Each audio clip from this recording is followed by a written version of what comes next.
مقام بیضا پہ حضرت امام حمام کا جو خطبہ ہے وہ ہمارے سامنے ہے.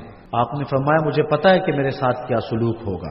جب لوگوں نے مشورہ بھی دیا کہ اتنا بڑا لشکر جرار آپ کے مقابلے میں آنا چاہ رہا ہے، کوفے والوں کے دل بدل گئے ہیں، ان کی تلواریں یزید کے ساتھ ہیں، وہ آپ کا کبھی بھی ساتھ نہیں دیں گے.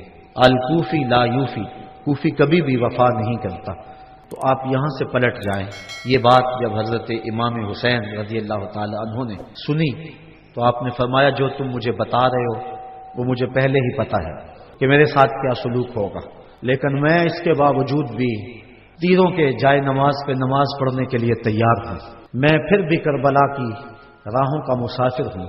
جب 72 افراد 22,000 کے لشکر کا راستہ نہیں روک سکتے اور مجھے پتا ہے میں اپنے بچوں کے سامنے شہید کر دیا جاؤں گا، لیکن اس کے باوجود میں شہادت گاہ الفت کے اندر قدم کیوں اٹھاتا چلا جا رہا ہوں.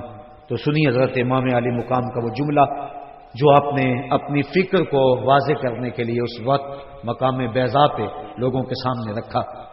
فرمایا میں سب کچھ جانتا ہوں لیکن اس کے باوجود میں آگے بڑھ رہا ہوں اس لیے کہ وَلَكُمْ فِيَّا أُسْوَةٌ، تاکہ قیامت تک باطل کے ساتھ ٹکرانے کی زمانے کے پاس کوئی مثال تو موجود ہو، قیامت تک جبر کے خلاف کھڑے ہونے کا کوئی نمونہ تو لوگوں کے پاس ہو.